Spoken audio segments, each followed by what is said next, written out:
Have you ever been told, in no uncertain terms, that you must never go back, and then watch the thing you were forbidden to remember show up again anyway? That's my confession. I signed an NDA to stay quiet about a place that shouldn't exist. I kept it for years, but every September at sunset, it comes back into the world. And now I'm sick, and the thing below that mountain has a date on the calendar. So I'm breaking my silence.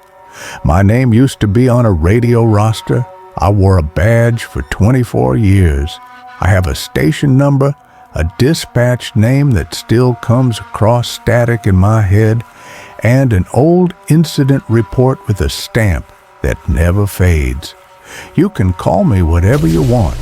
Today, I'm just the one who remembers and the one who owes a warning.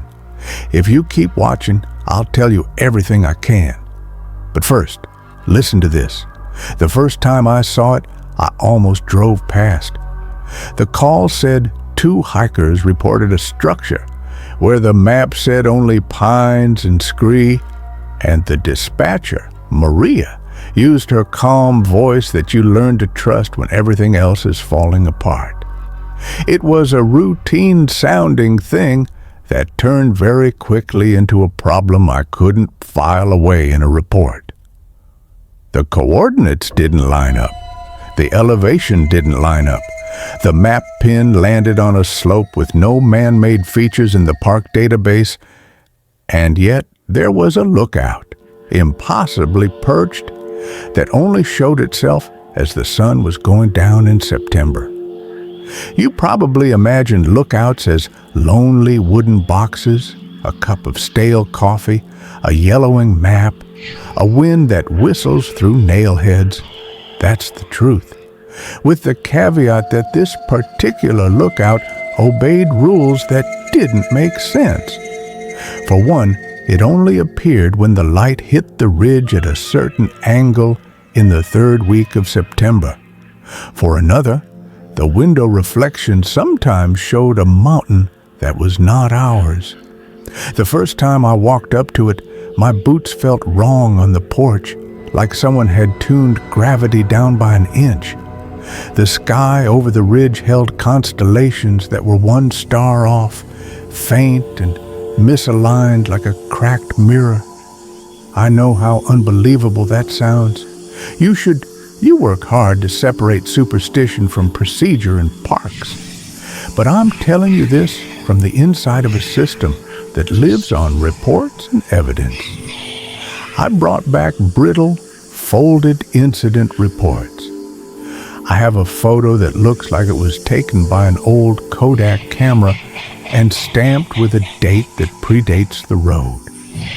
I found a badge hash tucked under a floorboard with numbers that matched a ranger who died in 1973, and yet the uniform in the picture looked newer, an impossible overlap.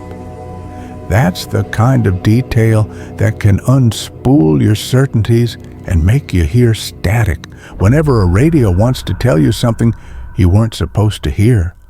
So let's go back to that September evening, because details matter. Maria called just after shift change. 2 people, inexperienced, exhausted hikers, said they'd seen a tower on the ridge that wasn't on any of their apps. They were scared enough to come down and sit by the trailhead and wait for me.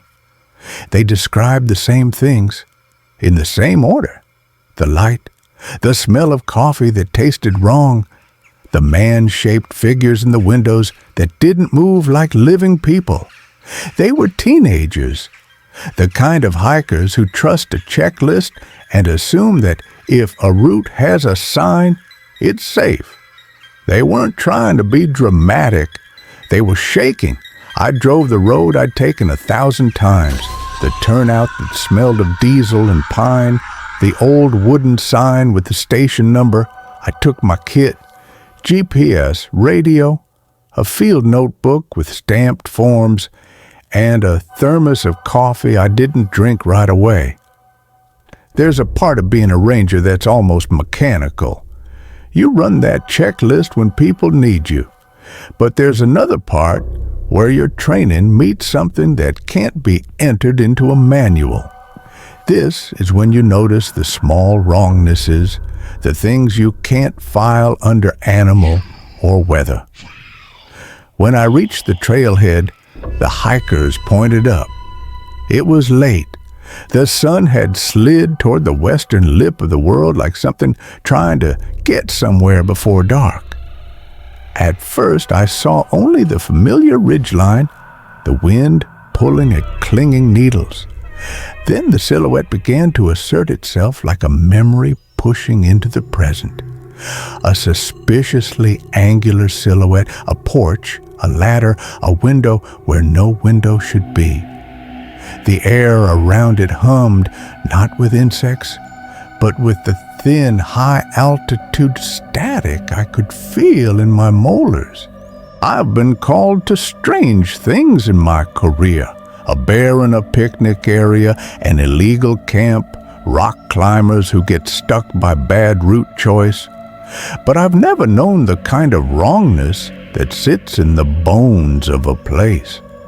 Up close, the structure looked built of weathered wood, with the kind of repairs that felt like someone had tended it for decades, and also like it had come out of different decades at once.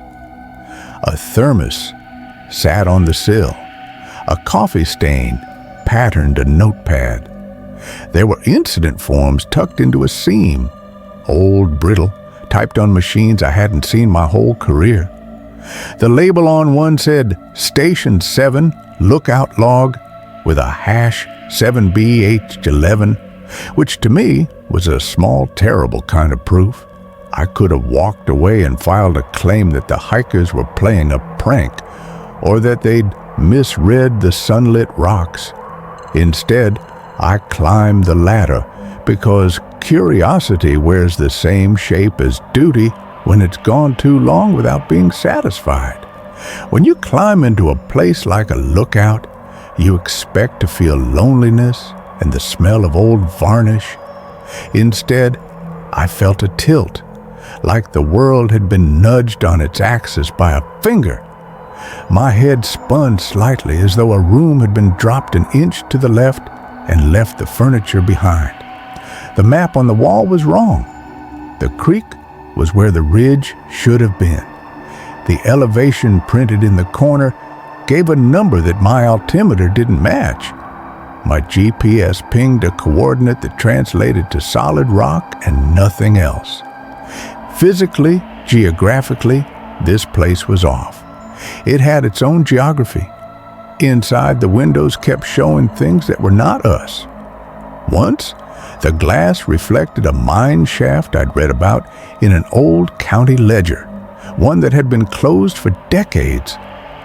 Then, another pane showed a different mountain, black and incompatible with our horizon. And if you leaned, if you listened, the radio socket in the corner would catch static that was not atmospheric noise but voice-shaped, something just below human cadence, like someone whispering numbers into an old mic. There were names carved into the sill. Some were modern, recent, initials with dates in the last decade.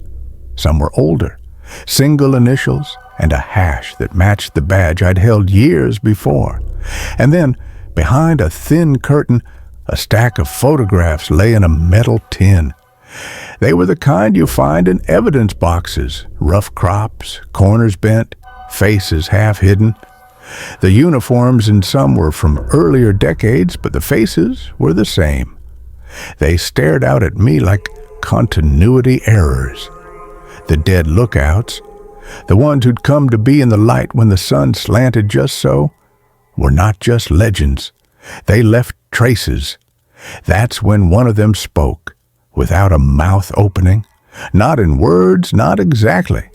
Information arrived as a sequence of facts in my head, the kind of detail you can't fake and can't prove outside the mind that receives it. They showed me their names, the stations they'd been on, a ledger, They showed me why they'd been left there, to watch, to warn, to pass a message forward at the hour the light turned. You'll want me to tell you the origin of whatever sits under that mountain. I don't know that origin with certainty, and I won't invent a tidy myth. What I can tell you is what was demanded, a warning left behind, an instruction to be delivered, a date circled on a yellowed calendar. The artifact, small and ordinary, carried urgency. It was a tin, sealed with a note that had been folded until the creases cracked. The note had words and a rule. In every September sunset window, one who finds the lookout is to leave this message and broadcast its coordinates on a radio channel. If the message is not left, the thing beneath shifts its pattern, whatever its pattern is, and the world notices in ways that look like accidents and illnesses and failures that accumulate.